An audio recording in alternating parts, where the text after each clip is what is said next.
Welcome to the Blathering. Welcome back to the Blathering Live. Ken Napzok with you here. Good to be back in the saddle. Took a couple days off, doing some traveling on the road. Nothing too fun. 7 hours one way. But I did pick up my doggie, and Franny is back. She might even be. No, she's not under the studio bed. My house is now nothing but doggy beds, and I'm thankful for it. Big show tonight. So big that I'm going to have to scrunch things up, and I like that. It's a good way to return. Hey, by the way, if you don't know who I am, maybe just swinging through. Ken Napzok here. You might remember me from when I used to talk nice about movies. Now I'm talking less nice. And I'm happy for it. You could support on the Patreon page, patreon.com/Ken Napzok. You can become a YouTube channel member here. That'll get you the number to call into the show. Not a number, it's a link. And you can come hang out with us tonight. We'll have a lot of fun when we do all the calls. If I have time. I think I have time. We'll scrunch some up top. If you got something related to the news of the day or a topic that I'm talking about and you want to call in about it, let's do it. This is a modern radio show. An AM radio talk show for a modern age. So get to that. Support on the Patreon page, like I was saying. Cool comedy stuff going up there. I failed to record my set last night at a bar show in Pasadena because I thought, this isn't going to be good. I brought my tripod. I brought my camera, a.k.a. my phone, and I got shy. And I had a great set. And I wish I recorded it, but other great sets are on my Patreon page, including a bad set, and I broke it down. Check it out there. Also, some new levels on the Patreon page. I updated the merch tier to some new exclusive Blathering Live t-shirt merch there. You can subscribe at the support of the merch level if you'd like. For 3 months, you get the shirt. And then also there's an executive producer tier. Are you out there and you're like, I've always wanted to start a podcast. I don't really know how. I like this Ken guy. Maybe he can help me. Maybe he can be on the show with me. And maybe I can produce 3 episodes to figure it out. There's an executive producer tier that is limited. It's a limited tier. My buddy Jeff May does this to great effect on his Patreon page, and he's always encouraging me to try it here, so we're going to try it over on this side. And also support my buddy Jeff May, if you will. I got to do this one little annoying thing here on my camera. Sorry about that. And here comes another one. Like I said, big show. We're going to pay tribute to Jane Goodall, passed away this week. All right. If everyone could stop texting me, that'd be great. Jane Goodall, I have a teleprompter up, which is based on my phone. And if you text me, because I'm in teleprompter mode, my phone doesn't get rid of the text. It just keeps it up there. Not a lot of people know I go live at 5 in the Pacific time zone, apparently, even good friends of mine. Always encouraging sign. You doing anything? Yeah, you're interrupting it right now. I'm telling you, I'm in an aggressive mood this week. Just ask the Force Center listeners. I do not give a shit if you like Star Wars books. Some of those authors are pricks. End of story. Jane Goodall, we're paying tribute to her tonight. We got the return of spooky season. That's right. Spooky season has begun, and we're going to celebrate with one of my favorite candies. By the way, we're going to do 2 favorite candies. See this Reese's Oreo combination? Yeah, that did not last the pre-show. It did not last the pre-show. Woo! But we're going to do that with a special guest. That's right. Returning to the Napzok Network Airways, my buddy. You might remember when we did our show, Our Biggest Win. Robbie Smith is here tonight to help us count down spooky season. And he is going to also help me with NFL picks. By the way, I went 5-0 this week. Not in my fantasy league, though. Here. GOT a little bit later. That's me setting up the show. I'm wasting time setting up the show. Letting you all know what's going on. I just feel like I have to. I just feel like I have to let you know what's going on here tonight. If you want to comment, super chat, all those things, that'd be greatly appreciated here. If you also want to find out a way for me to somehow buy better internet so I can stop streaming at lower quality despite having the top Spectrum business tier. I have the top. After November, cannot afford any more utilities internet bill, and I still stream with 1 bar sometimes. Absolutely love it. One of the things I wanted to talk about up top here was 2 feckless clowns. I love the word feckless. And that's what Pete Hexeth is. I always say his name wrong because of a former Major League Baseball player named Joe Hesketh. But Hegseth, the Fox weekend anchor turned Secretary of Defense, and his big, I bet I'm going to be considered like Patton moment this week, and also Jimmy Fallon. I don't have a ton to say. In fact, I'd love to hear your thoughts on it. I wasn't in the military. I didn't serve. My dad did. My uncle did. When they came calling, it was generally a time of peace in the 90s. And I thought, I could go to the Army, maybe be Robin Williams in Good Morning Vietnam, or I could just actually go into radio. And I don't know if I regret it or not, but here I am. I didn't serve. So I'm not speaking for anyone in the military. I'm not speaking to what happened in terms of just looking at it from the military. I'm speaking to it as I think we should just mock this man out of existence, but also take him seriously. It was completely silly. This warrior mentality, which dominates the right, this warrior mentality, which dominates all these men who need to be considered strong, where the ones who are strong just are strong. And there is a certain strength, internal and external, that is required to be in the military, that is required to be in law enforcement, at least at the start. Get it. Not everyone is built the same way. Not everyone has the same engines. So I'm not here to knock masculinity as a concept, because that's, I think, so much of what these men do. The term toxic masculinity just twists their little panties up in a bunch because they don't actually understand what it means. No one's here to take away individual strength. No one here is taking away your right to go fishing, men. No one's taking away your right to buy an oversized, dangerously sized truck that destroys the streets, our environment, and makes it more likely that you're going to run over a kid. No one's taking that away with you so you can hang your fake balls in the back of the truck. But it's a clown show. It's an absolute clown show. And I'm not even going to get to the false prophet in office and his speech, because it's one of many speeches. But Hesketh's sitting up there and nothing more inept, nothing more just flaccid and limp than him thinking he took this big moment, delivered this home run speech, and waited for applause that never came. It's like David Brent in The Office. But in the meantime, as much as I want to just mock him out of existence, and he should resign, he's embarrassing. He's absolutely embarrassing. Worse than imagined. I mean, who could have guessed that a weekend Fox anchor with a drinking problem and questionable tattoos and history would do this? Unbelievable, right? But it's embarrassing for our country. It put our country, I think, in slight danger. But I'm not a military strategist, so I don't know if having all of our top brass in one location and telling the world about it was bad. And nothing happened at this point, but maybe they're reviewing the video footage in other parts of the world. I don't know. But also should be taken seriously. Just one example comes to mind of him doing his No Beardos speech, which is offensive to early Wanger days. But the idea of facial hair, or lack of facial hair, equating to some sort of ethos, to some sort of bygone era. It's such 1950s bullshit. It's the Simpsons joke of Johnny Unitas has a haircut you can set your watch to. Watching Hesketh go off of all this stuff he's talking about, go off on grooming, and that if you let that slip, you let other things slip. It's absolute bullshit. It's an old school mentality. But buried beneath it is the idea that there are a lot of men of color to which shaving daily is an actual medical problem.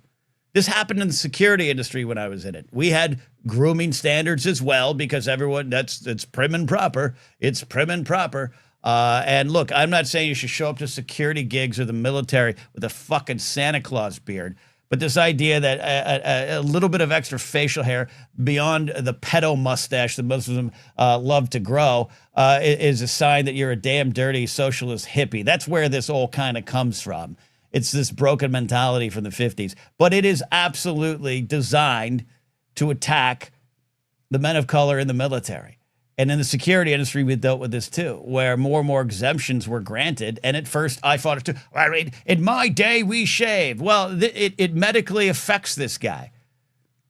So maybe we have to change or look at the policies or treat things differently. Maybe we have to move forward and be more inclusive. And that's the danger, too, of his speech as well. So many things going on with that. But I also want to turn my eye a little bit to Jimmy Fallon, who's also a feckless clown, but also not so much of a clown. I don't give a rat's ass about what people think of Jimmy. I think Jimmy has talent. I think Jimmy always has been talented. He's just not my kind of comedy. He's a little too self-aware, a little too goofy guy, a little too frat boy without the edge, which is slightly less dangerous than frat boys with the edge, so I'll take it. I don't have a problem with Jimmy overall. I also have to admit to having a little bit of jealousy of him in the early 2000s because he was doing everything I wanted to do. I know people who work with Jimmy over the years. You could say good things, you could say bad things. It doesn't matter to me. What matters to me is he's the host of The Tonight Show in this age, and things have changed. And Jimmy Fallon this week, a week or so after the Jimmy Kimmel trampling of the First Amendment hoopla and constitutional crisis situation, says on a podcast, Squawk on the Street, I should say not a podcast, on CNBC's Squawk on the Street, it should be a podcast, says that he's just going to keep his head down.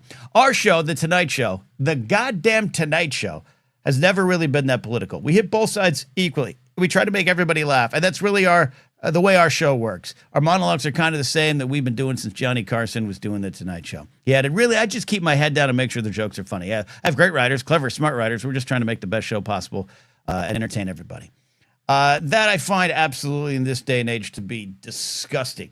I absolutely find it to be disgusting. But the writers are great. The writers are clever. The writers have a big task. And I want to stop right here and say, I actually don't mind the idea that something like The Tonight Show, something like Saturday Night Live, has to play to networks and has to play to wider audiences. I'm not expecting Jimmy Fallon to come up there and deliver a democratic, socialist, rebellious monologue every week. That's not what this is about. I understand the rules of the game. In fact, we like to do silly things here. Don't forget, Silly Saturday starts this Saturday, where we're going to put a lot of the stuff aside and just kind of enjoy ourselves, our community, and have some fun. I think that's valuable, and I do think the Tonight Show does offer them. And I understand, too, that throughout the years, at the end of the day, at the end of a hard-working day, you want to get in bed and turn on Johnny and turn on Jay and just laugh at dancing Itos. But everything has changed in the perspective of now as we look to the past and we look at how horrible a lot of the jokes in the past were about the Itos and Monica Lewinsky and all the things. You can run down the goddamn list of things that were seemed lighthearted fun there, but are now considered destructive and just at times dangerous. Even putting that aside, this answer drives me absolutely fucking insane. This is what I'm talking about. If you... I'd give Jimmy, let me say this, I'd give Jimmy more grace if outside of The Tonight Show, he was more outspoken. If that he made it clear that he was on the right side of history, that he was on the right side of fights. And then if he wanted to do his silly little show, I get it. I really mean this. I don't need everything to be a sledgehammer of politics. I get what he's saying. But I'm infuriated with comics that continue to keep their head down on and off stage and not understanding the moment we're in. And maybe not understanding the moment we've always been in. It's time to step up and talk about this stuff. It's time to use comedy to not change the world in some big kind of dreamy way, but to make points. That's why the court gesture existed. The court gesture was literally speaking truth to the only power in the land and getting away with it through comedy. Jimmy has that. And this is the Greg Gutfeld, hair-ruffling fool that he is. It was a feckless answer, quote, in response to what's going on in the world.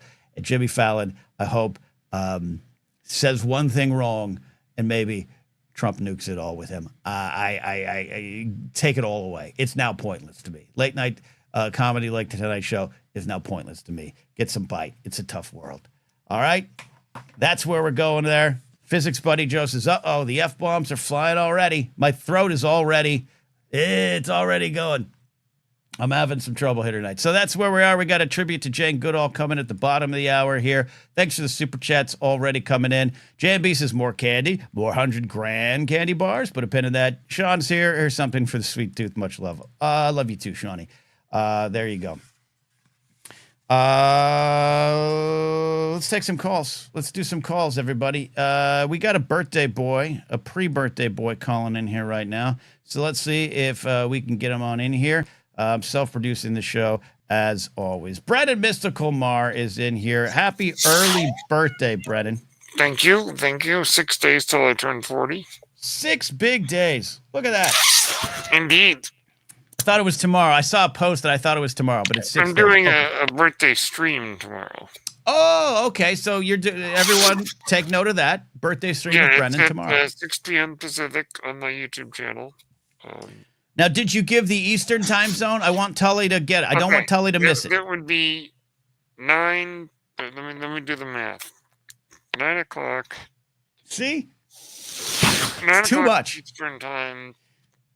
6 There you o'clock go. Pacific time. 6. Well, If anyone wants the link, just get a hold of me. yeah, absolutely. You guys all know where to reach out. If anyone in the chat wants to. Well, I'll tell you what, Ken. What's up? It was a pretty stressful weekend last weekend. What was stressful about it for you? Well, the church shooting in Michigan. Yep. Was at one of my church buildings. Right. Yep. And oddly enough, the president of our church died the day before. I did see that. 101 years young, I saw. Indeed. So, that was not sad because it's like, well, he lived a good long life. Yeah, long legacy. And then to wake up on Sunday and see that one of our churches had been destroyed. Yeah, scary situation, tragic situation. A crazy former veteran. Yeah, which speaks to a lot of the issues that when you stamp on with a warrior mentality, but then don't care about the warriors after you're done with them. I think it's one of the big issues we've always had in this country. So it was kind of stressful because we've had violent incidents in our church buildings before, but not on this level.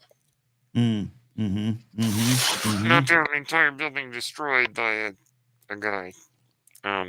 Yeah. So that was very stressful for the members of our church. I feel sorry for y'all there, and no one should have to live with that. And it was very good to see the amount of support just coming from people. Yeah, absolutely, as it should be. We can talk endlessly. People can talk endlessly about issues they might have with the church. Indeed. But it was very nice to see everyone just putting that aside. Indeed, I agree with you. And saying this is a terrible tragedy. And it's weird because it makes me realize nobody is safe right now. Yeah, I think unfortunately, yeah, it's kind of the harsh reality. Conservative-leaning Christians, nobody's safe. Yeah. What is the reaction in that regard from inside the walls? Well, I just think that the amount of violence that's going on in our culture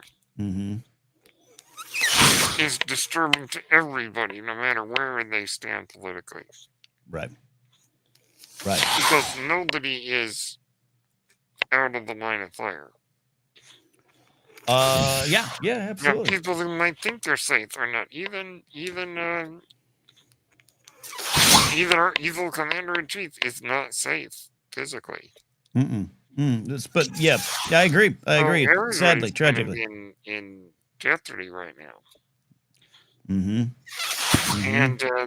it's just one of those where you just don't know what's going to happen next.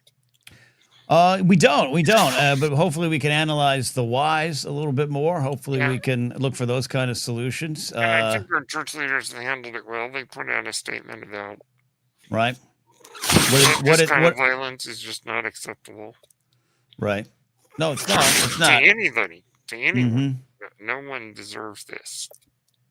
No one absolutely does. This has been the long-held point. I absolutely agree with you on that. Yeah, so it was kind of a stressful weekend. Well, I'm sorry about that, buddy. With your big birthday coming your way, I want you to. Next week there aren't going to be any major catastrophes. Love it. No, well. Other than me going to Outback and getting the Bloomin' Onion. Well, that is an absolute catastrophe waiting to happen in the most wonderful of ways. It's so good and so bad at the same time. Is that your birthday dinner location of choice? Is there some other options? For my birthday dinner. Little tradition. What can you take me through the menu? I know you can't do the cheese, so maybe no nachos. What's on your menu? Salmon, usually. I mean, I'm not much of a steak eater. It's fair. A good fish. Bloomin' Onion, get some good chili, get some stuff like that. Chili, fish, bloomin' onion. You're living large. That's the birthday we all deserve. Yeah, and Cal's right. Everyone reacted to the attack on the church, but nobody said anything about those two guys in Mississippi. It's like, there's been, what's wrong with our news right now? I tell you. Yeah, and then we got the the UK Yom Kippur attack earlier today, at least our time. Yeah. That is this is always been a world full of violence. It's now just gives the impression that it's spinning out of control, which is why I'm so always wanting to dig into some of these whys and how do we change things. But I think it begins with analyzing the whys. Which is why I'll be very happy next week to be hanging out with family and just taking it easy. Be safe, Brennan, at that Outback Steakhouse. Any other big birthday plans? No, well, I went to Rancho Obi-Wan a month ago, and that was my big birthday gift. Oh, okay. You took a little early gift. So this time it's just hanging out with my nephews and nieces, my aunts and uncles. Love it. Love it. Before I let you go, tell everyone where they can find the live stream. Okay, so on my YouTube channel, Page Turners They Were Not. I'm going to be putting the StreamYard link in the chat tomorrow night. Okay. So just try to find the link. If you can't find it, just send me a message. I'll let you know. Yeah, if you're in the Blathering Discord, right? And if you have a few minutes to hop in the chat or want to say hi, sure, welcome. Man. I'll see if I'm not doing a comedy show tomorrow night, I'll swing through. But me and Franny will stop by. Oh, there's the Franny. All right. Thank you, Brennan. I appreciate you, buddy. Stay safe. Happy birthday. Brennan Mystical Mar, check it in there. Love that. Yeah, and I think Brennan's saying some rightful things there, that it's just this is a widespread problem facing a widespread amount of people. And that's why I push for the conversations about the why it's happening. Why is this happening? And on an individual case basis, the situation at this Latter-day Saints church in Michigan is different from the Charlie Kirk murder. It's overall the same, but it's different people, different situations. But it all does come back to, I think, among other things, better care, mental health care, access to mental health care, and also maybe less access to guns. But, hey, it's not what everyone agrees with. We're going to take a call from Ethan here in a second. Bottom of the hour, we're paying tribute to Jane Goodall, who passed away this week at 91. We got a super chat coming in from Malcolm. Malcolm, thank you as always for your generous super chats to help support the show. Hey, Ken, hope you're all right. I'm okay. The rapture has passed. We're all still here. So I was wondering if any of the churches you went to spoke about the rapture and how they dealt with it when it didn't come. Great question. Yeah, the churches the two churches that I grew up with in general, I grew up in 3 churches, but I was too young for the first one. Yeah, they all spoke of end times and all kind of believed in the rapture, at least one form of it. Again, within the church, and I'm a little rusty on all the details, but I used to read this stuff all the time. The idea of a rapture of all the Christians here on earth would be raptured, pulled up into heaven by God before the end times, is also broken down into pre-tribulation, mid-tribulation, about the 3.5-year mark, around the time where maybe the Antichrist is to be revealed after an assassination attempt, and he rises again in front of everyone, and there's the 2 prophets broadcasting to the world, and the world sees them all at the same time. And back then, we didn't quite know how that would be, but now they could be on TikTok Live. And then there's the kind of post-trib mentality. So they don't even agree with it in a lot of agree on one thing in a lot of the churches. There is passages that everyone points to. First Thessalonians has the biggest kind of, hey, here's the evidence of the rapture. But really, when you dig into it, it's something that a lot of scholars, Bible scholars, don't actually believe is in there, don't actually believe is true, and I don't either anymore as well. However, all right, I'll hedge a bet. Maybe it is going to happen, but we absolutely do not know the day and time. I will say, growing up in my churches, I don't remember there being a big push for the raptures happening on Tuesday, not from the people that led my church. There were those conversations, and I was talking with Claudia Dolph about who's sometimes in our chat, and she grew up like me, similar. And there was in the mid-90s, late 80s, mid-90s, there was 2 like big, giant rapture scares. And it's harder to travel back then than it is now. This one last week was a TikTok-fueled one. And there's some hilarious videos of Christians waiting to be raptured, selling their cars, selling their houses. I don't know how real some of them are. I guess if you wanted to go viral and get clips, you could pretend that you sold your car for the rapture and then do a video about how you didn't get raptured, and then boom, next thing you know, you're viral. It's a good plan if you want to do that too, but some people might be real. But my church, specifically the Calvary Chapel Church I grew up in, which is very straightforward, legalistic, tries to follow the exact words of God, even though they're apparently not picking up the messages based on current political climates. I will give them credit. There was never an hysteria. They held to the idea of, yeah, we believe in the rapture in some form, but we cannot predict the day or time because that's what God said. So if you're going to believe in the rapture, that to me is the way to do it.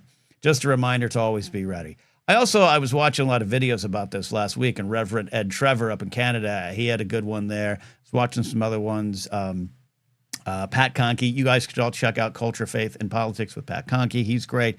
Also like the idea of if truly the end times, the tribulation, the 7-year tribulation, things are going to get hairy, and people on this earth are going to need help, and they're going to need to be shown the love of God during these times.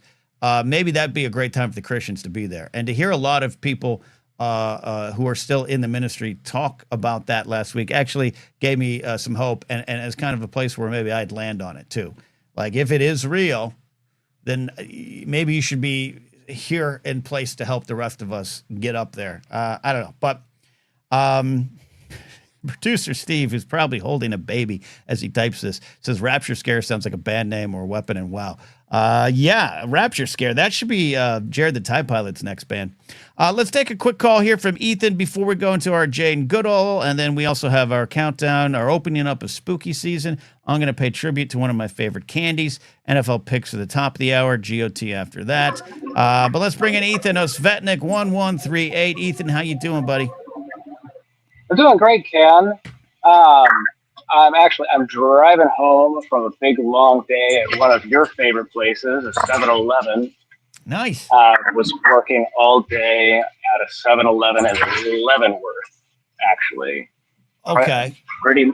But anyway, I had planned on asking you what your favorite canon Star Wars book was, but I'm thinking better of it.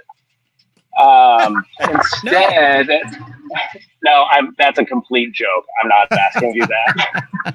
I love a lot of them.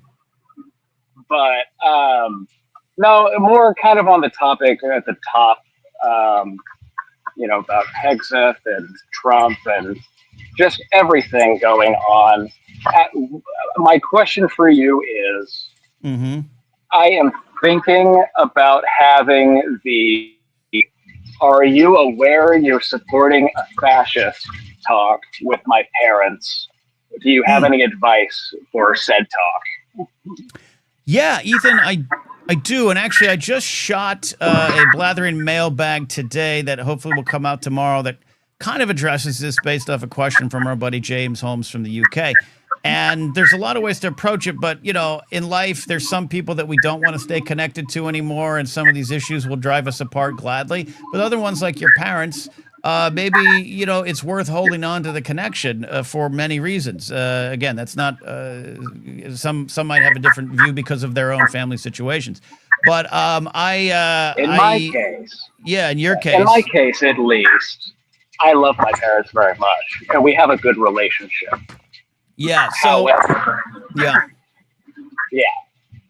My thing is, if I don't know all the details, and I can only go on my own situation.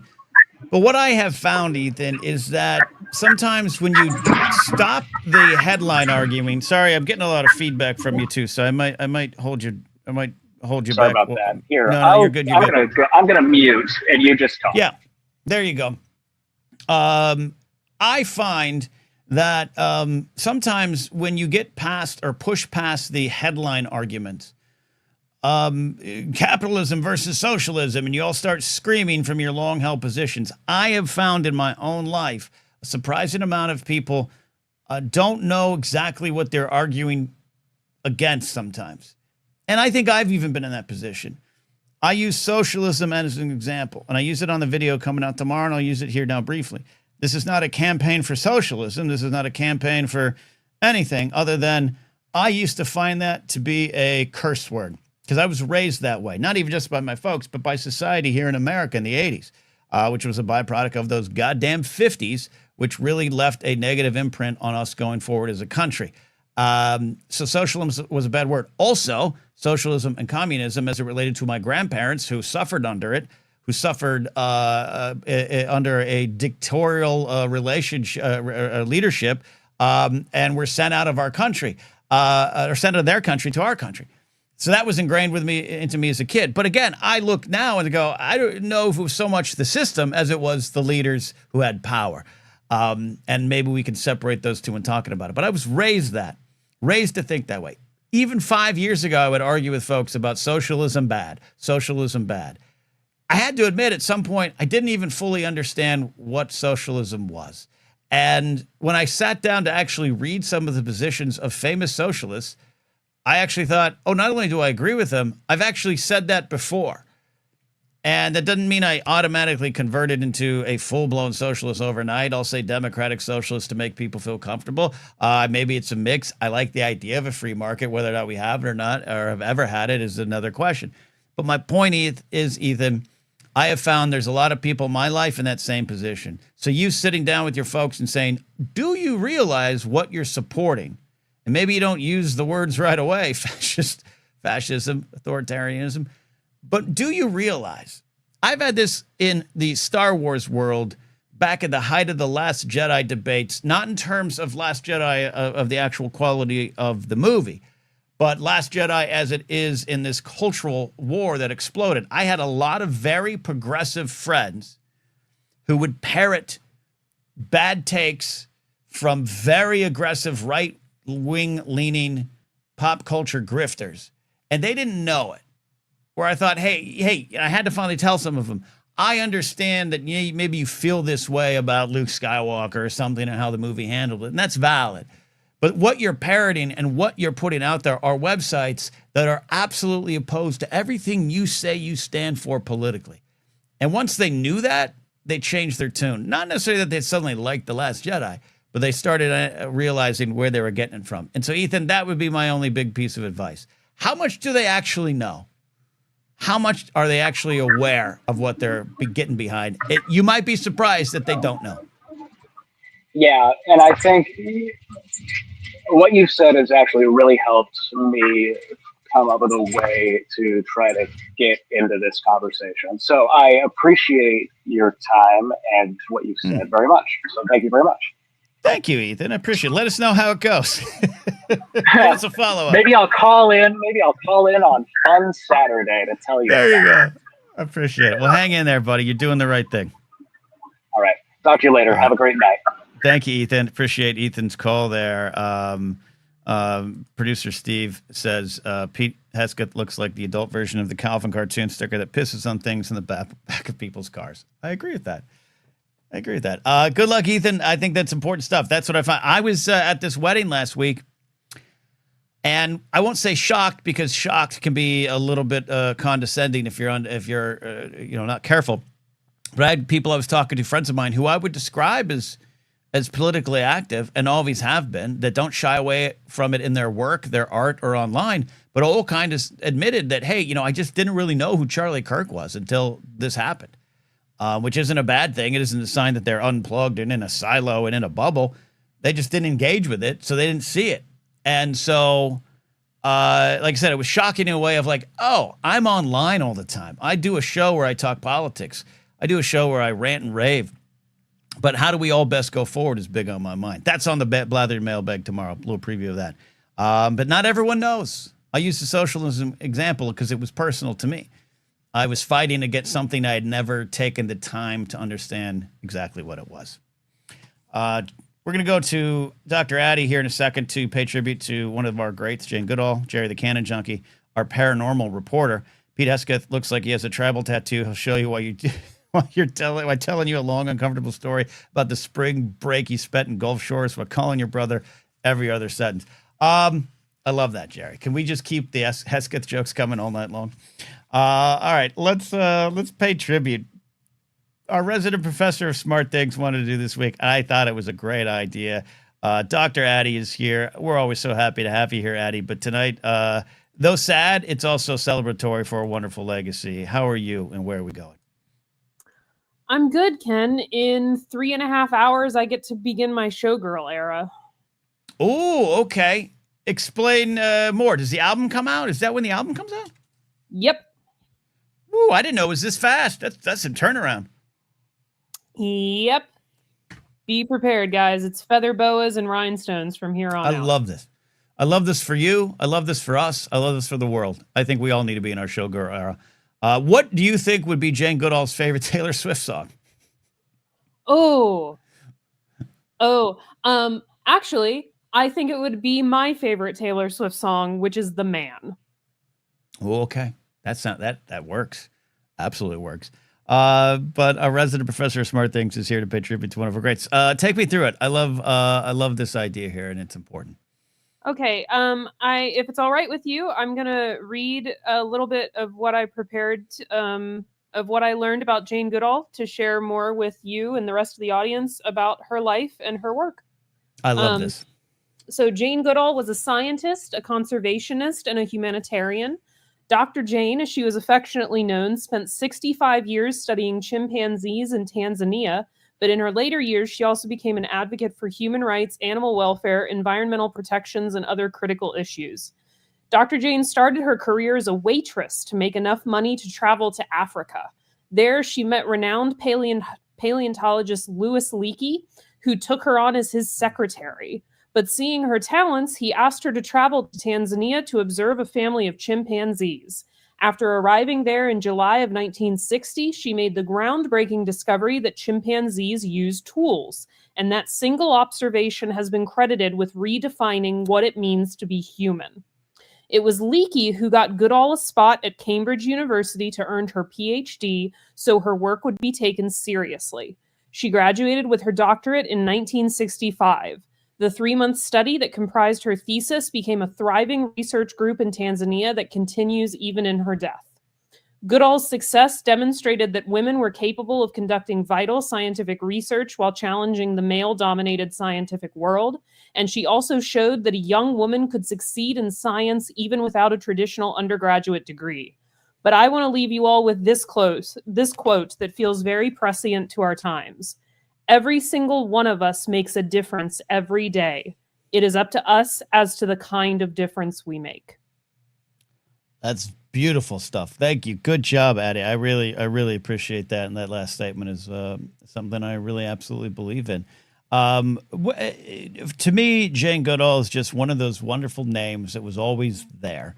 You just kind of always knew. My dad watched a lot of National Geographic docs and Mutual of Omaha's Wild Kingdoms and stuff. So I was always aware of it. But it's so easy to be aware of something but not fully understand the importance. And over the years, you absolutely began to understand the importance of Jane Goodall. But for you, as now a woman in science now, but at one point a young girl in science, did you gravitate towards her or characters like her? I say characters just in terms of pop culture identities. Growing up, at what point did she affect your life? Admittedly, no. I didn't have a lot of female scientist role models growing up. I came to the idea that I would become a scientist, at least not my female science role models were like science teachers that I had and things like that, not bigger people in the pantheon of science. But sadly it's people like Jane Goodall, people like Sally Ride, who unfortunately I learned more about them in their death than I ever did in life, and realized that the impact that they had on me without me even realizing it. Like, I am where I am because of what Jane Goodall did, and I didn't even know it. Right. No, I get you. Absolutely. Absolutely. And that's why it's important. And I think it's okay too.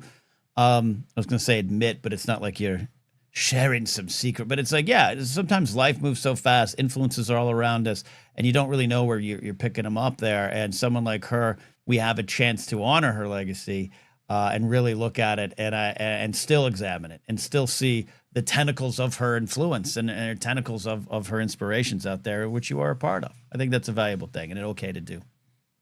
Yeah. Yeah. So anyway, I wanted to pay tribute to her. I wanted to take an opportunity to make sure, everybody knows Jane Goodall and the Monkees. Like, yep. Could be a band. But the important glass ceilings that she shattered, doors that she opened, work that she did, that will live on. Yeah, and important to remember as some of those, there's some people out there trying to repair those glass ceilings and putting them back in place. It's important to remember the fight still goes on, and that her legacy will be part of the continued push forward for many others, also, you included. Not for nothing, shout out to Louis Leakey for just taking recognizing her gifts and being like, we're going to get you the credentials you need to be taken seriously at a time. And so I've heard of Leakey. I think I've said before, my former girlfriend was in paleontology and geology. So a lot of these names just kind of were floating around my brain a lot. But yeah, I not to put the focus on him, but no. I think it's important for some people in those positions, and why I too, in the small influence I have, like how can I lower a ladder, and who am I pulling up, and for what reasons? And folks like him do deserve credit for that. But it is all based on her undeniable greatness. Absolutely, absolutely, yeah. Not to diminish her, just to men do better. Like, that's just a good lesson in life, huh? Men do better. I think that's fair. I think that's fair. It does not diminish your masculinity for a woman to be good at it too. No, it absolutely does not. And now you're going to spin this off into Ken rants at a Christian nationalist again, but I won't. But yeah, I absolutely agree with you. It's that big table approach that I think is important. Yeah, exactly. Even Kingsport Cal agrees with you. Men do better. He's got it. Addie, I really appreciate this. Any final thoughts here on Jane Goodall before we start spooky season? I mean, men do. That's why I think her favorite Taylor Swift song would be "The Man." The Man. Okay. I'm not. Are you familiar with The Man? I'm not. So this is where I concede to an expert. The refrain of The Man is, "I'm so sick of running as fast as I can, wondering if I'd get there quicker if I was a man." Right. Yeah. There you go. She absolutely would. Yeah, that is the theme of that song. It's very good. It takes subtle, not so subtle digs at various powerful men in the world. But it's an excellent song. It would be my walkout. It would be my walkout song, Ken. If you were batting or competing in the Schmodown, okay, perfect. Yeah. Perfect. I love that. Thank you, Dr. Addie. I appreciate you being here right now at this time. Of course, Ken. Next week, hopefully more science. We still haven't talked about the fact that they discovered life on Mars. Oh, fine. Yeah, I concede to you, Jerry. We're all going to move to apartments on Mars. I want to hear it. We'll do that. Let's do it. Okay. All right. There you go. Dr. Addie, check it in there. Absolutely love that. That was beautiful. Even Kingsport Cal. I say even Kingsport Cal. We all know that Cal has many wonderful layers to him as well. Pretty soon, in just a second, we are going to be returning a wonderful guest, a wonderful presence here on this channel, on this network, and starting spooky season. But first, let's have a little fun. Now it's time for the list. Today, we've got the best way to celebrate spooky season. Number 3. Put on your favorite costume, sex it up really good, and then spend the rest of the season explaining to everyone that you're dressed as a sexy National Guardsman being sent to a liberal city in the name of fascism. Number 2. Instead of handing out candy, scare the kids by telling them you're going to sign them up for a purity app so that every one of their sinful thoughts will be logged in for God to see. Number 1. And the best way to celebrate spooky season, by repenting, pagan sinners. Repent. And that's the list. It's my absolute pleasure to return to the show one of my favorite human beings in the world. He is, well, there's no way you can properly introduce him other than to bring him here. It's Robbie. Back, Robbie. How are you, my friend? Don't make me cry. Why? I want to make you cry. That's good TV. You're looking wonderful, by the way. I'm getting so old that I'm trying to look at the chat. I'm like, I can't freaking see anything. But Rads is correct. Life on Mars, David Bowie. Life on Mars, Which indeed. ironically ties into spooky season if you were a fan of American Horror Story, because season 4, Jessica Lange covered that song on a freak show. It was bizarre and delightful. I'm unaware of this, and I'm very happy that you shared it. Well, Robbie, I know like scary stuff is like not your bag, but yeah, I try, Robbie. You're not around me to hold me when I need to be caressed when the scares get to me. So I'm maybe working on it as soon as I can, find a luxury jet out to get out there. Well, maybe Dr. Addy could petition Taylor to send one of her jets over here. All right, maybe that's a good use of the jet.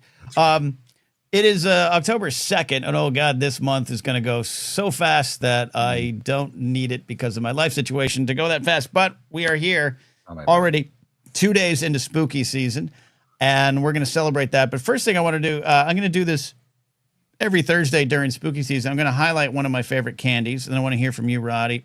And then at the top of the hour, you're going to help me with NFL picks. Here's one of my favorite candies. It was already mentioned, but I picked this up today.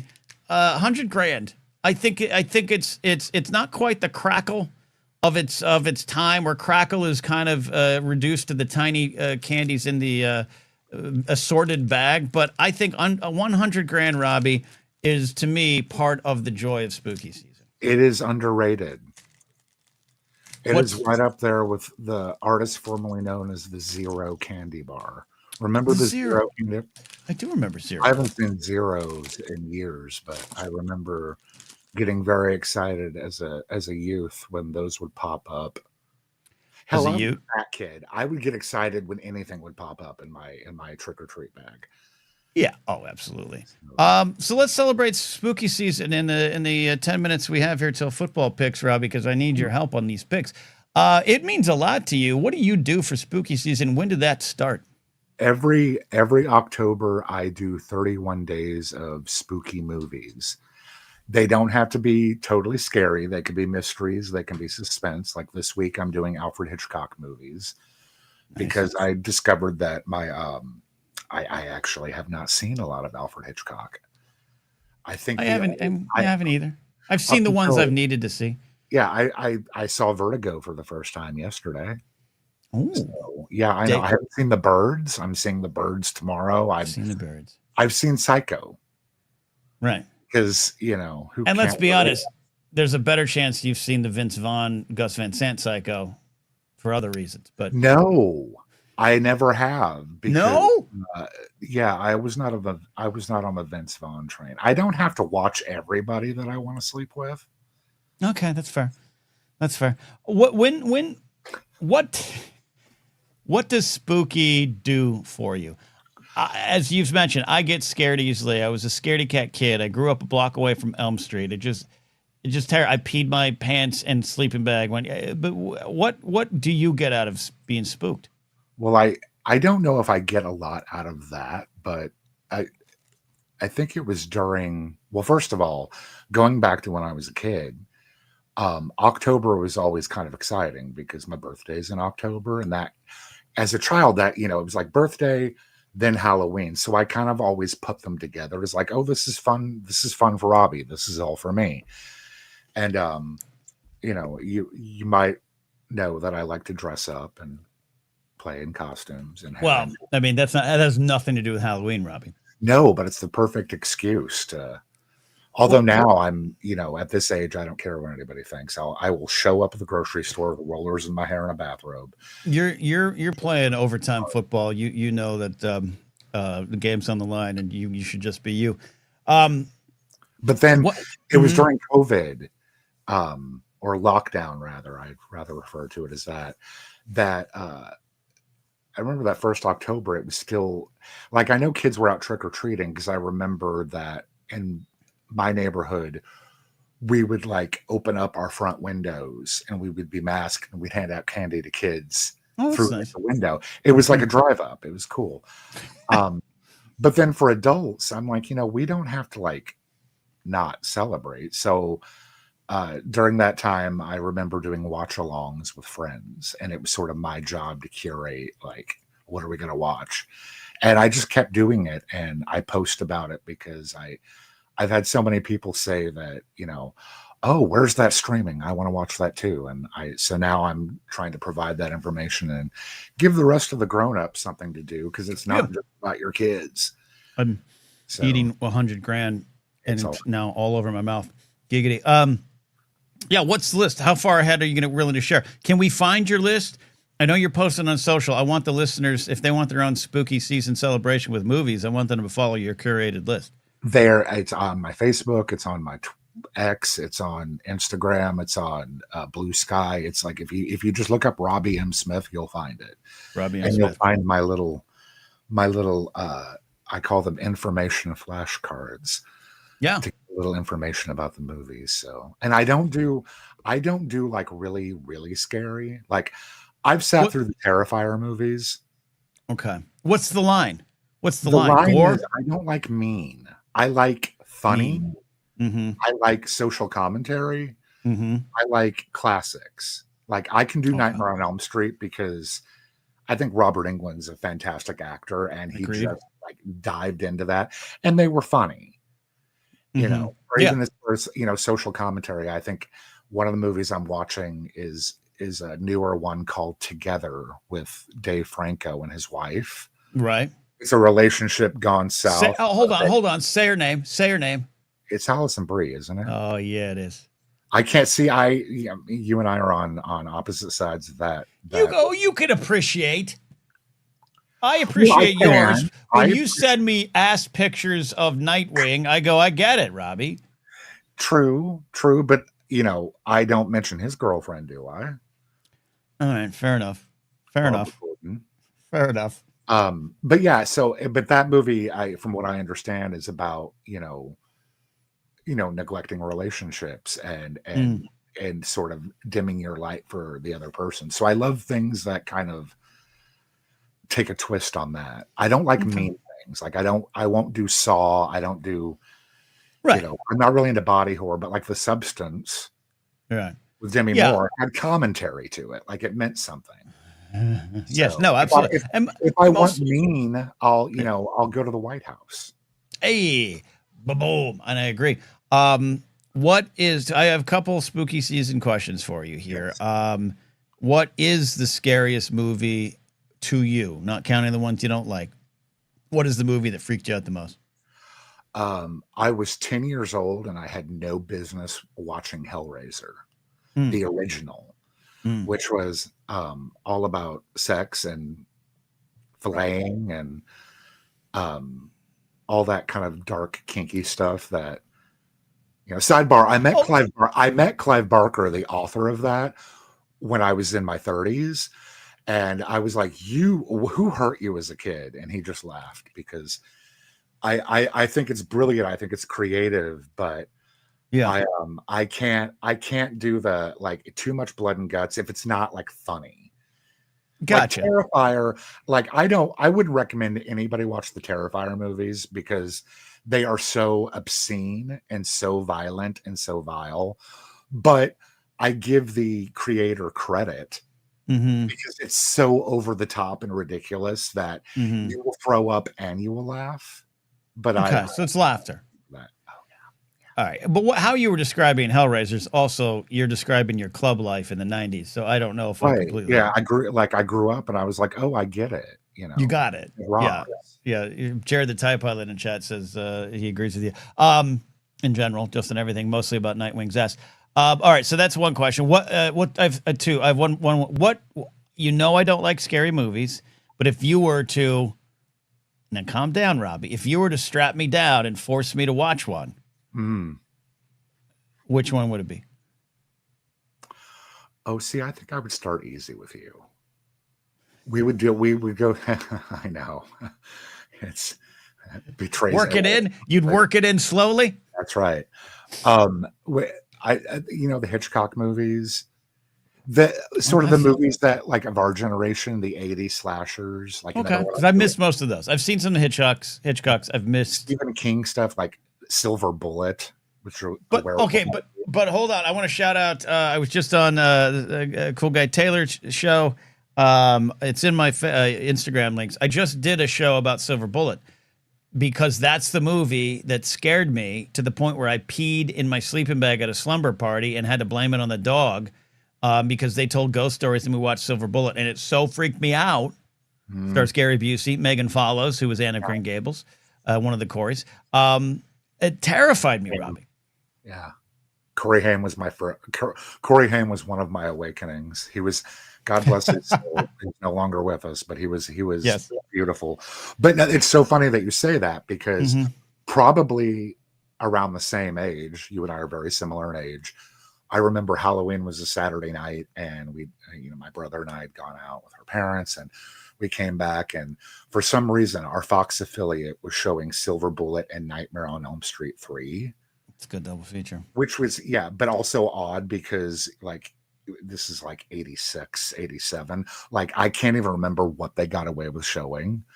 But I remember there's one scene in Nightmare on Elm Street 3 where one of the kids is being puppeted by Freddy, and it's through his like veins. And I had overindulged on Halloween candy, and you peed in the sleeping bag. I threw up all over my parents' living room because the minute the veins popped out like puppet strings, I was like, hell no.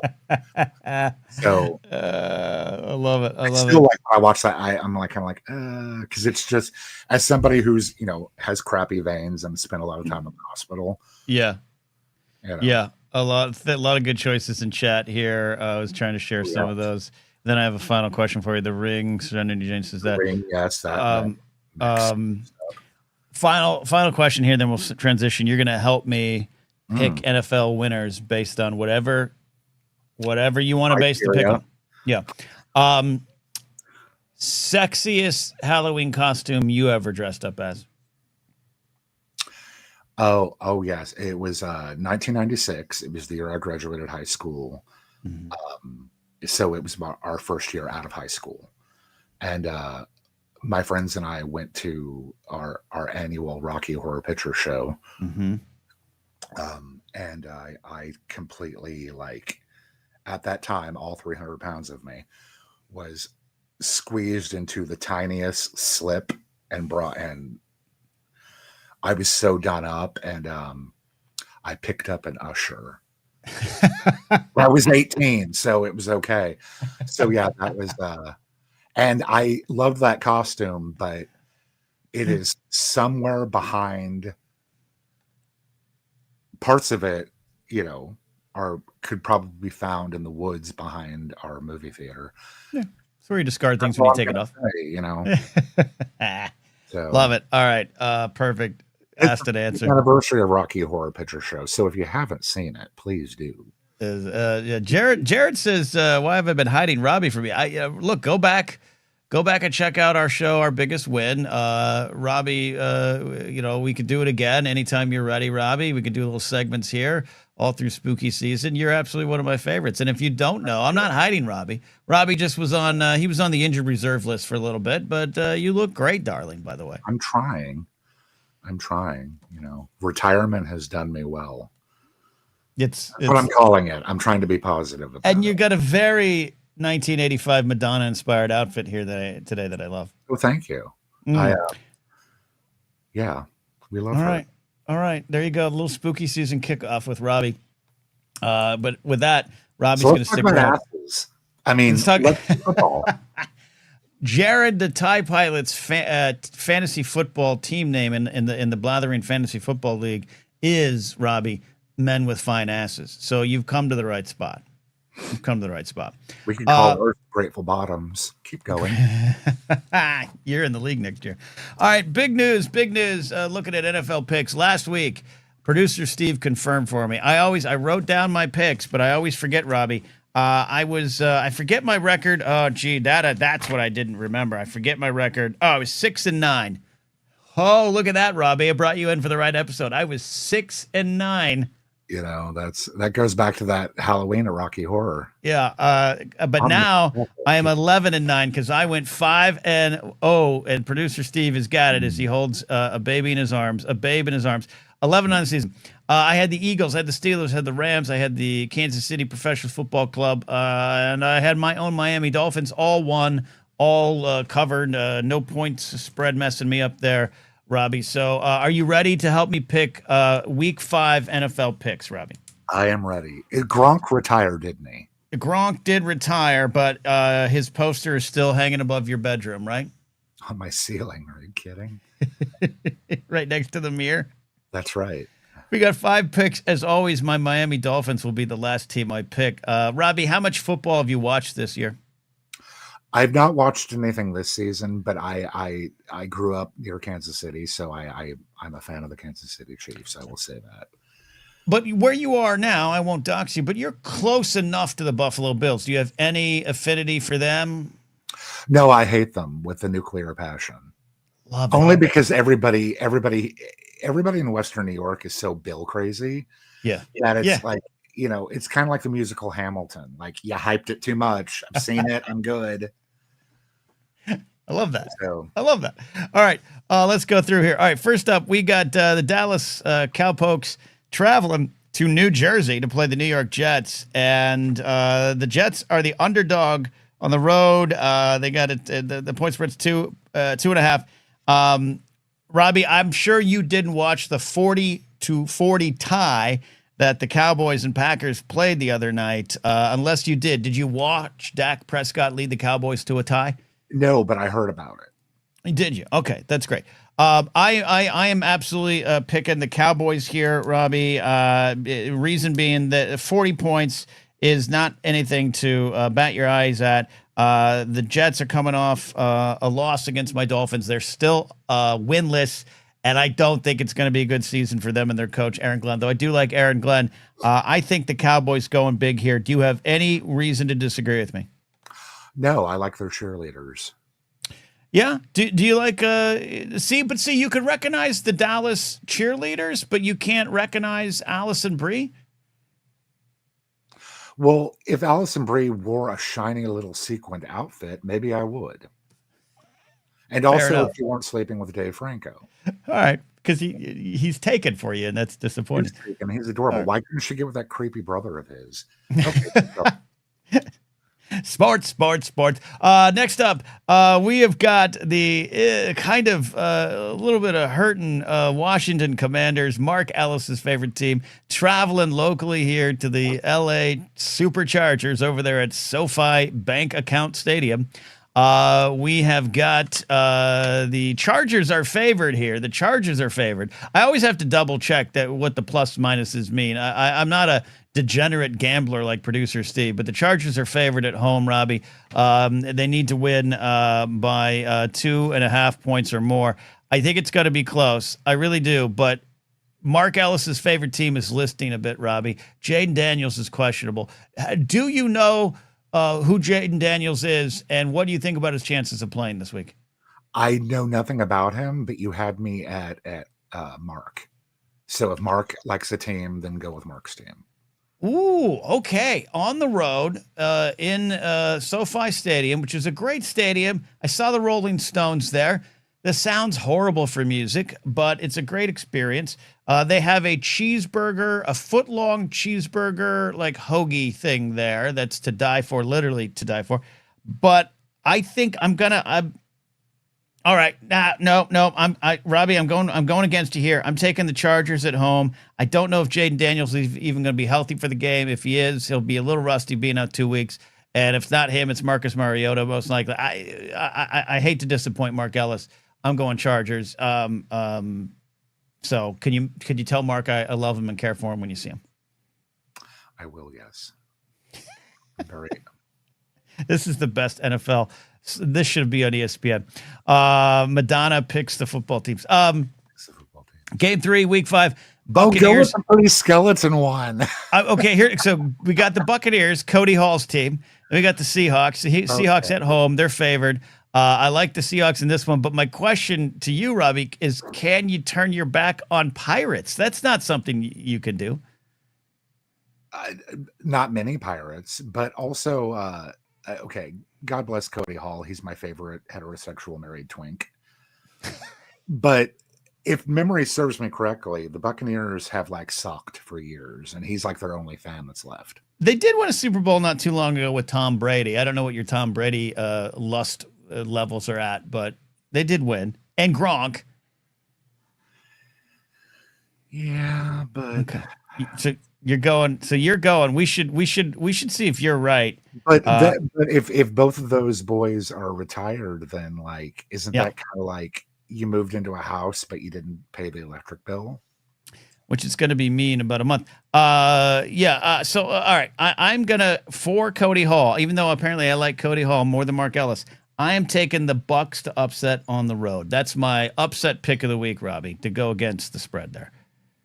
No? I hope Cody appreciates you for the sacrifices that you're making in life. He does. Robbie, have you ever been to England? I have not. Okay. It's a great town. I lived in New England. No, it's close enough. It's a great country. Got to spend time in London. But that's where the Minnesota Vikings and the Cleveland Browns are going to be this week. And the Browns are technically the home team, but everyone's on the road. The Browns are the underdog. You got the Vikings with not their starting quarterback. I think J.J. McCarthy's out for a bit. Someone in chat can correct me there. You got a lot going on in this game. I'm going straight ahead, no questions. Vikings on the road in England. Robbie, a Brown or a Viking who are, and I say the term Brown related to the football helmet, everybody, but you bringing a Viking home? I'm bringing a Viking home, and because America. That's better than Chris Berman. Final pick of the week is my Miami Dolphins. The Dolphins, Miami Dolphins. We got a big win. We did lose our wide receiver. His leg got twisted around about 3 times. It was pretty gruesome. I kind of think that's the end of Tyreek Hill's career as we knew it. And he was having a good night before that. But Darren Waller, former husband of Kelsey Plum, speaking of people Ken has a crush on, he had 2 touchdowns in his return for the Dolphins. They looked a little better, though they gave up a lot of yardage on the ground. And Robbie, haven't we all done that in our life at least once, given up a lot of yardage on the ground? They are going to Carolina. Carolina is the underdog at home. Tight spread there. It's not the first time you've said that, Robbie. 1.5, 1.5 spread. I always say point. 1.5 point spread there, but the Dolphins are favored on the road. And I'm sticking with it, as I always do. The Dolphins are roaring up to 2-3. We're going to be 500 before you know it, Robbie. Do you disagree? I do enjoy the Dolphins. Why do you enjoy the Dolphins? Other than the Kansas City Chiefs, my introduction to football through like my friends was through a couple of friends who heavily support them. So I've sat through many of their games. Well, and here I am. And they're good. Yeah, they've historically been just good enough to not be bad. But I really like. And if you can sleep with somebody who is a fan of something, right, it transfers. You may not know their last name, but at least get to know something about them. All I saw in his room was a dolphin pennant hanging there. Robbie, that's it. That's my picks for the week. The Cowboys, the Chargers, the Bucks, the Vikings, the Dolphins. Not playing any funny games with the points. We are going straight with those picks there. You went against me, picked Washington. You picked you didn't pick the Bucks to break Cody's heart there. You instead chose the Seahawks. So we'll see if we go. See where we go with that. But I'm riding high.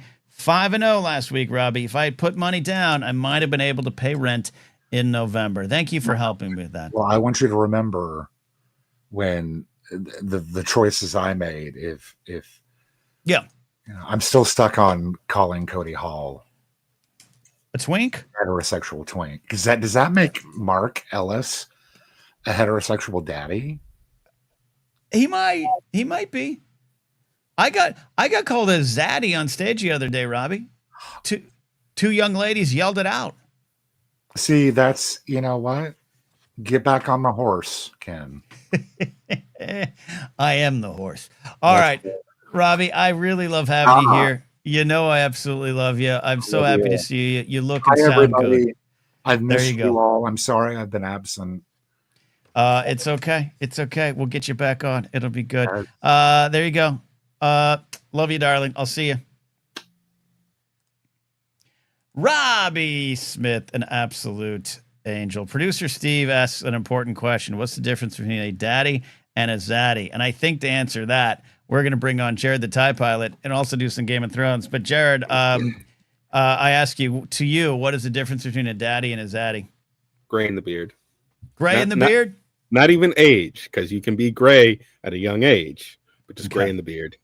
Gray in the beard. Okay. Which do you prefer? Answer carefully. Well, I'm with Robbie. I enjoy my little twinks. So love it. I love it. How you doing, my friend? First, let's check in with you, then we'll check in with Game of Thrones. I am doing better than I was, and I just want to publicly thank you for that very, very nice message you sent me. And if you ever make me cry again, I'm coming for you in person. That's fair. Spoken like a true Bostonian Patriots fan. But no, I'm doing good. One of the main things that's been really pissing me off is I've had a shoulder pain that we're still trying to figure out. But luckily, a good ortho guy who gave me the classic cortisone in the shoulder. Okay. And now it's moving. It's moving. You're moving again. Did you know shoulders can rotate? Not in the right direction. Not in the right direction there. Love that. Absolutely. All right. Let's get right to it because that packed show. I'm very happy to hear your voice here this week. As always, Jared calls in with a Game of Thrones related question as we do a de facto Game of Thrones rewatch. We are racing towards the end of season 6. Oh, yes, we are. And we got a little bit of the Battle of the Bastards. Episode 9, Jared, we're up to. I know. Famous episode 9s. And we brought in all the starting players for this one. Miguel Sapochnik, D&D. It's just, it's time. We've been waiting for this one. We knew it was coming. And they didn't fuck around with this episode. They went right for it. We get Danny lighting bitches up in Marine. And then 40 minutes of probably the best on-screen medieval fight I think I've seen movies or TV show. Let's focus right on that. First of all, you're right. I think this is the big Battle of the Bastards episode. This has perhaps one of the most famous shots in Game of Thrones with Jon Snow with pulling a sword against an army, which we can talk about because I think that represents a big failure in his career, though it's also a big courageous moment. I said career like he's a baseball player. But I do love Danny, getting back, getting a little leg up on the slavers of Slavers Bay. I think that sequence is all good there, and we can talk about it. But we got to go straight to the Battle of the Bastards. And you brought something up that I think is absolutely the legacy of this battle. It's perhaps the most realistic of the wild Game of Thrones battles that we see. We don't know how realistic the Battle of Blackwater Bay was because it was mostly off camera due to budget. Though what we saw is great because it's one of my favorite battles in the show and the books, even though it's very different in the books. You mentioned it, so take me through it. Why it's so wonderfully realistic? It's just they really, I believe, took their time, and it just feels like they looked at or talked to people who know. Listen, if we're in a medieval battle, how's this looking? And you take like a cue from Braveheart from that piece of shit Gibson there. That Correct. It showed it's just a battle like that, horse and foot soldier. It's just chaos. I'm just absolute, and the documentary style shooting that they did. I mean, John gets saved by a random foot soldier, tries to give him a quick prop, and then that guy is just taken out. There's just there's no time. And like you said, it's also the battle is completely John's fault. Like you said, it's the failure, the best failure of his command. That's a great example of how to fail upwards. It is. And just in terms of the battle itself, I sometimes, this one gets all the headlines for good reasons, but sometimes I think I'm drawn to other battles in the show. And I rewatched this episode last week, and I realized, because it's what you're talking about, it is so messy and chaotic, and you almost can't follow along. Not in the way that later people would complain about some of the fights in season 8 because of just the way it looked on your TV screen. Like, it's so wonderfully chaotic, but you are pulled in. And I remember watching the episode the very first time. You've just had the John moment that we'll talk about in more detail here, but John had already died. He'd come back. So I understand he's got plot armor on. I never was separated from that idea, but they did such a good job, and Sapochnik and his team shot it so wonderfully well that I was holding my breath and thought, oh, he might go. Is this how he goes? Even though that's kind of a big suspension of disbelief. And that's part of the legacy of this battle. It was so realistic that you kind of felt you were there, and that's what it did to me. Oh, it definitely did. And the way they got you too was towards the end, when it's just the piles of bodies and just the rampant chaos of people stepping over them. It's like, it's not going to be an arrow or a sword that gets them. It's going to be scared men running for their lives, you know, and just like you said, I was holding my breath when I first saw that episode 2. I'm like, come on, breathe, dude, breathe, get a straw, something. Like, yeah. And again, the legacy of this episode for me, and this has quite frankly been a point of contention with even people in my real life when we talk about Jon Snow as a character I look up to, a character I love, I think excellently portrayed by Kit Harington. But I remember some people watching this battle with me, the first episode, and they're going, it just seems like it's not, John's making mistakes and it's not his character. And I'm like, yeah, exactly. That's what's going on here. And he is, he's at his lowest, and he makes his biggest mistakes. And they've been building, as we've been talking through this season, just simply not listening to those around him, giving into his worst instincts. And that moment with Rickon, and Addie in chat screams out Serpentine Rickon, and so wonderfully shot. Again, you buy into it. The show has this history already at this point of going, yeah, we'll kill characters, right? That's built into the DNA of this story, but also as a show, we didn't shy away from it from season 1 on. But even at that moment, Rickon got free, and then boom, gone. So it's all understandable. It's not me pinning all of this on John and you a-hole. It's realistic to me. Him giving into his worst instincts does make sense to me, but it was that. And that moment with the epic shot, it is perhaps the best shot in all of Game of Thrones for me. Him pulling the sword, the resignation of, I think in that moment, he gets it, that I have mistaked my way into my death. He is saved by the people that love him, both in that moment and later on with his sister pulling in the army there. So I love that moment. And when I say it's a failure of John, as with a lot of failures in Game of Thrones, they're spectacular and important for us to learn from, I think. Oh, definitely. And just to that moment, what the little decision, whether it was scripted or not, was what sold his defeat of that moment, was not just unsheathing the sword, but taking off the whole friggin' belt. Yes. Like, this is going to get in the way. This isn't getting put away. You know, let's just do this. I'll grab that later. We don't need that. And again, it's just like you said, he fails the entire battle. He lost that fight. Sansa won the fight. And we can't forget that. With Sansa won that fight. Yes, and one of my favorite moments for him as a character, and then I guess her as a character as well, is him realizing in that moment at the end where he is about to beat Ramsay to death, and he looks over and sees whose victory this really is, not just in terms of the back of the scores and the stats in the back of a baseball card, but seeing how we got here and what is deserved at that moment. And we get one of the great Game of Thrones vengeance deaths with Ramsay at the teeth of his own dogs. Right. It's just, he got off light in my opinion, but what a fun little thing that also this episode does character-wise is it reinforces who these two characters, Sansa and Jon, have learned from. Jon learning from his father, learning from Mormont, all these extremely honorable, honest men who just want to do the right thing. I mean, to save his brother. That's the right thing to do, right? It's right the thing. wrong move tactically. Right. And then Sansa being forced to live with the manipulators in King's Landing, then Littlefinger on the road. It's just like, hang on, you know what's going to win this fight? A well-crafted letter. Yeah, indeed. A good letter indeed. Love it. Big stuff. This remains a standout episode for many.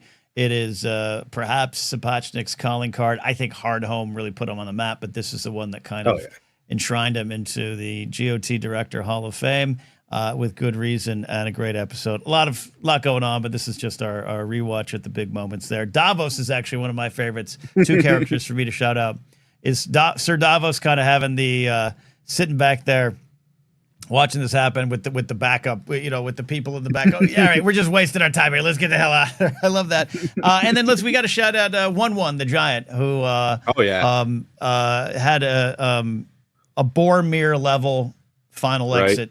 Oh, that boy is drinking good mead in Valhalla. Yes, definitely. I love that there.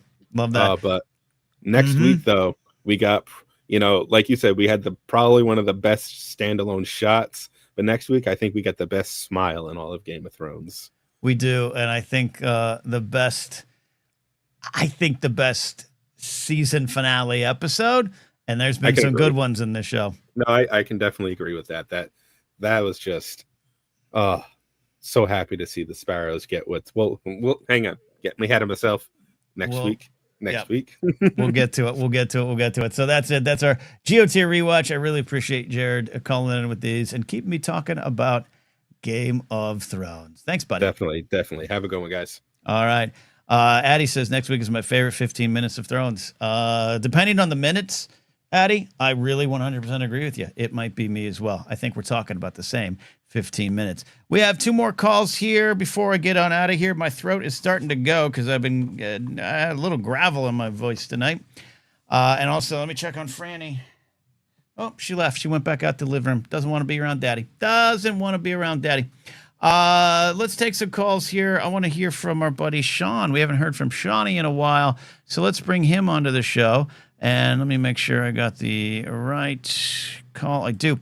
Mr. Sean McCabe, how are you doing, buddy? Hey, brother. Doing good. Good. Good to hear your voice. My friend. What's on your mind? I'm going to circle back to the beginning. Please. Forget about Hegseth and Trump for a second. What's your thought on all these generals and admirals, their NCOICs and their aides? What's your thought on all of them coming here for this one thing? First of all, I respect them all because it just seemed. By the way, I'll start here, Sean. I don't know what's in their hearts and minds, right? Maybe some of them are like, yeah, absolutely, I agree. Maybe some of them are like, this seems fishy, or some of them are like, I don't know. But they did what I think I would expect them to do, which is keep this high level of well-trained respect for whatever situation they're in. That's what I want them. If these are men of war, that's the people I want. That's the attitude and the approach I want. This calm, stone-cold silence of determination versus the show of the other folks, like you said. We'll forget it for this conversation. That's what I think on the surface. That's what I think from the photos. But I don't want to presume that every one of them are now joining some resistance and we're going to have tanks marching on 1600 Pennsylvania. You know what I mean? You know what I mean, Shawnee? But I respected what it appeared to be. Like I had said earlier in the chat, man, they brought their military bearing. Everybody under Hegseth, right? We're an apolitical force. Right. I don't care about the Democrats. I don't care about the Republicans. I don't care about everything else in between. Yeah. The 2 things I got out of this whole thing, was standards and discipline. Right. That's what we survive on at the end of the day. Right. Yeah, dude, get these generals back in the gym. The biggest part of it, the second you take that oath, right? Mm-hmm. And you're signing that blank check, from that day on, you got to maintain the standard. Right. Right. You know, that's all it is. You don't want to be plump with power. But in sitting there listening to this clown, and I will call him a clown to the end of his days.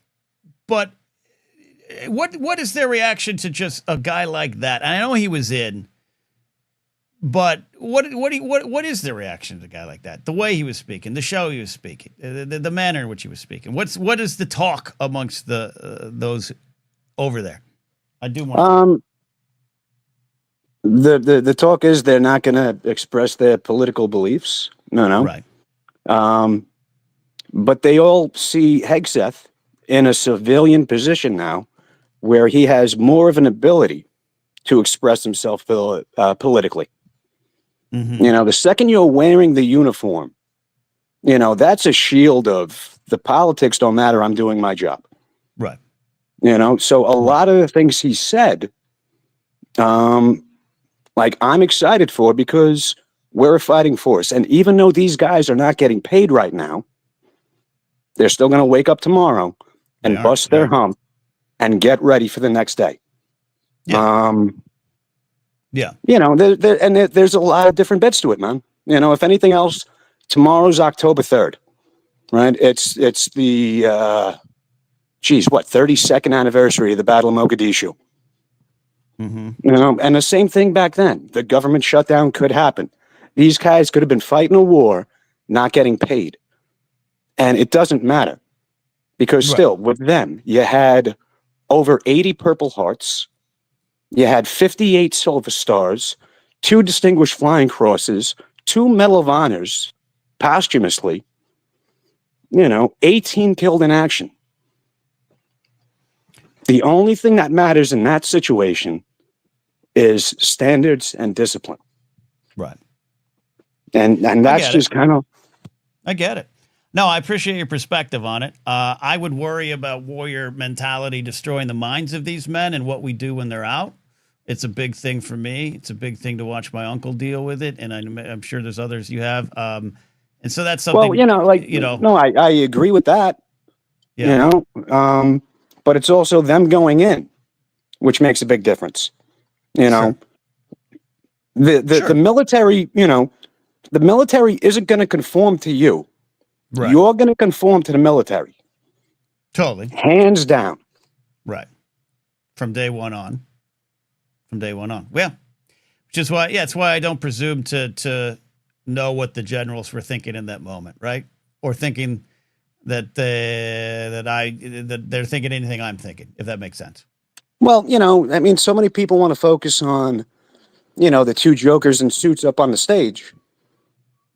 You know, 800 of these guys came from miles and miles. Some flew nearly 19, 20 hours just to get here. Right. You know, the soldier in me, like a little bit of me appreciates that though.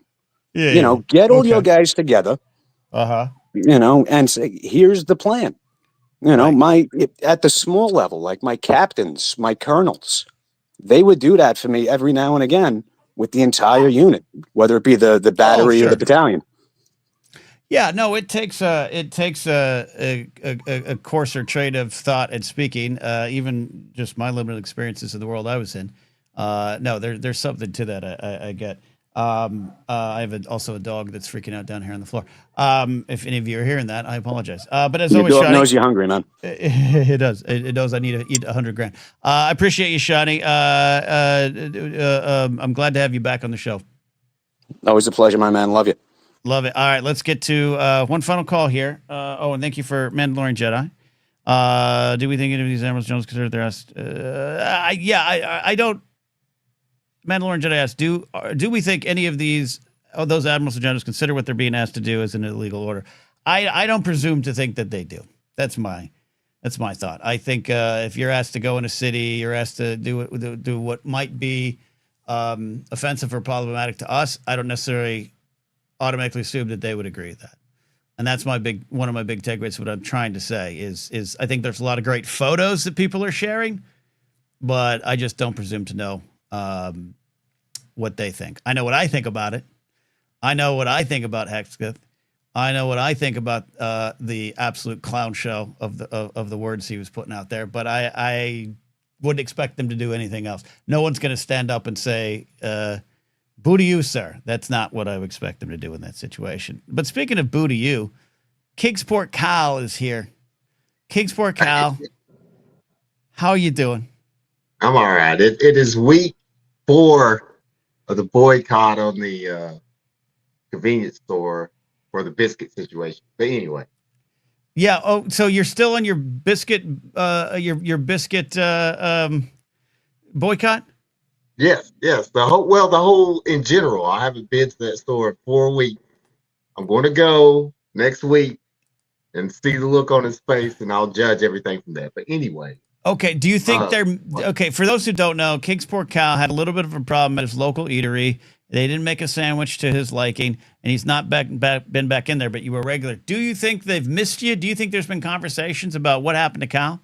I don't think he. I don't. Well, he might have missed me, but I know he missed my money because I spent a lot of money in that place. And monthly, I feel that I spent so much money in that place that he's going to feel it.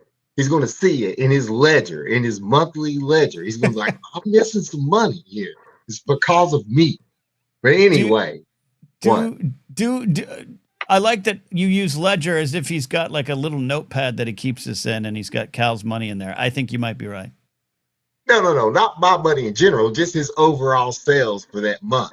Any good businessman would know that, would have that, and he would see a significant difference. Is what I'm saying.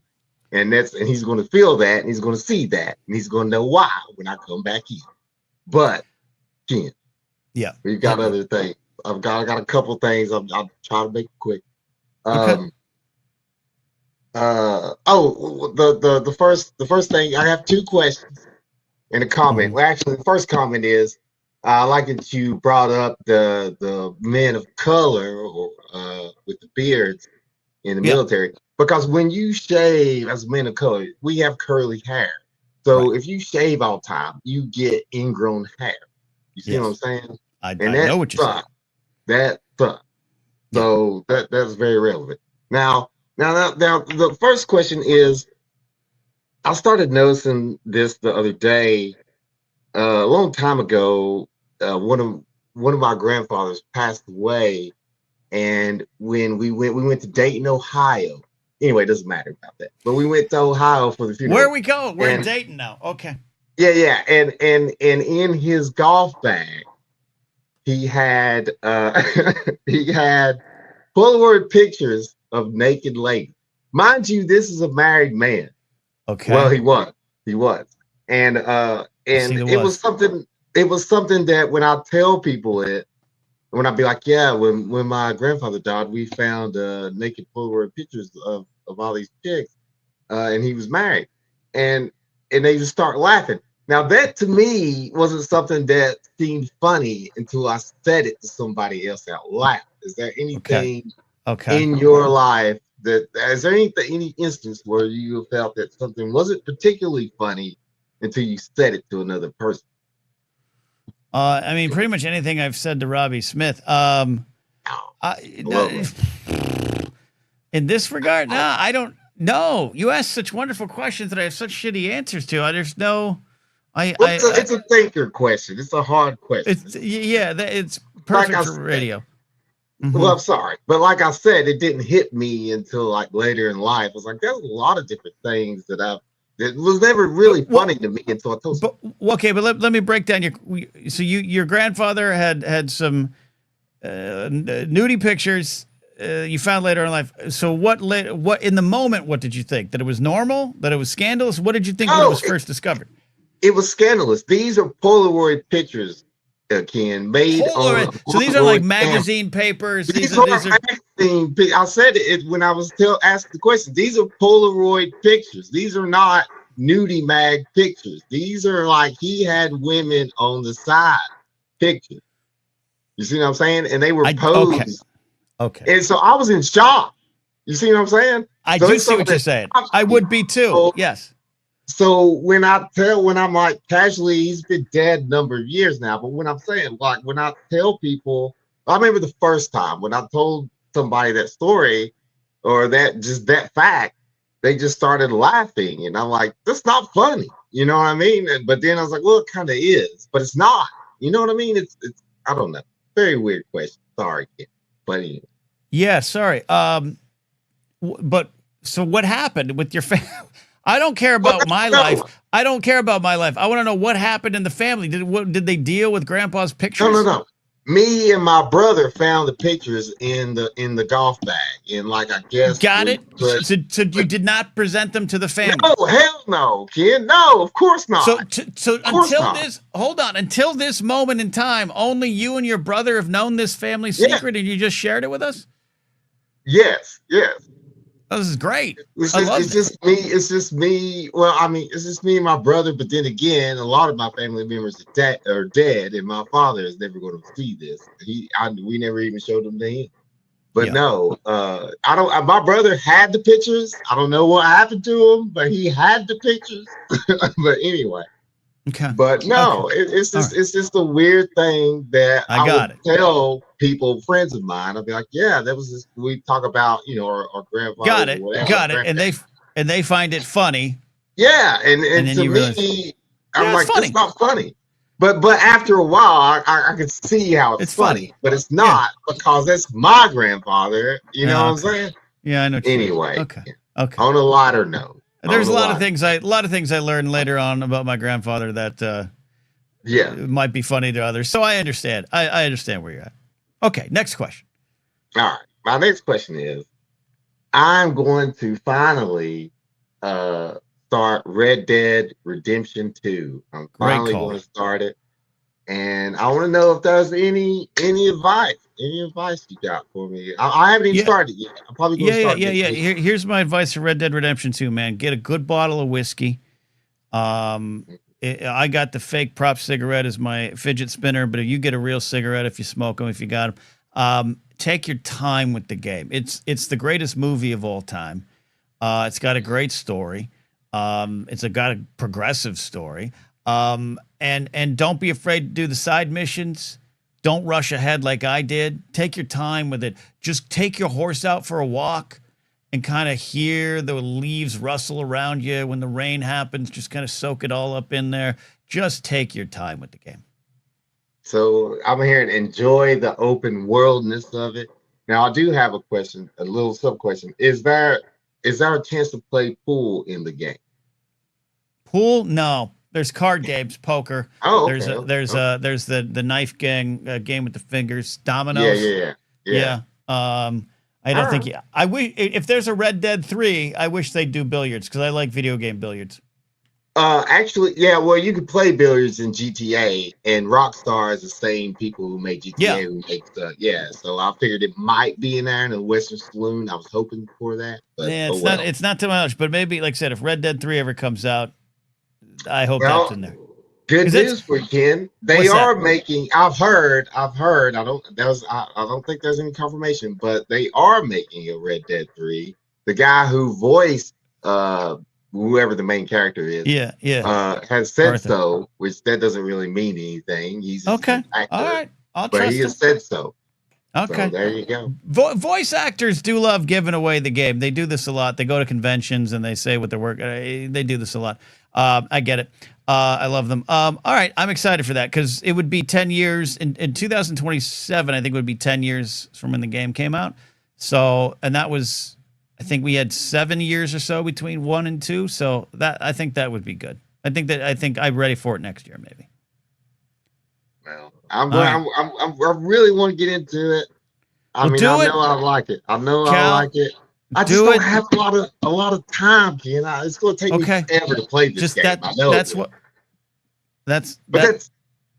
You done? Okay. That's why I'm saying take your time. Don't rush through it. You don't need to get a bunch of hours in. If it's Saturday morning, play an hour. You're good. You take your time with it. Yeah, I know. That's what I'm saying because I don't play games that something that could last me into the new year. You see what I'm saying? This is something I could do laxly. You know what I mean? It will last you very much into the new year. So you got a good choice. You got a good choice in front of you. All right, Cal. Well, good to see you back after your little hiatus. I'm glad you got your dog with you. Thank you. I hope everything's doing good. I hope you're practicing with the knife I sent you. I am. I got it near the door just in case I need to shift someone. All right. All right, man. Well, I'll see you.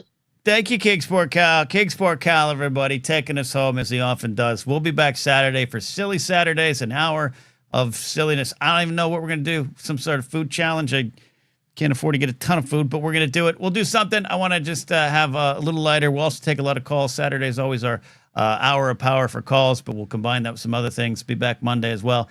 Anytime tomorrow. I don't even know what we're going to talk about. We're going to figure that out. I'm happy you're all here. Thank you for everyone who joined and called in, but especially my buddy Robbie. So good to have that angel back with us here on the show. Appreciate you, Robbie. We'll do it again. See you, everybody. As David McKay wants me to say, bye.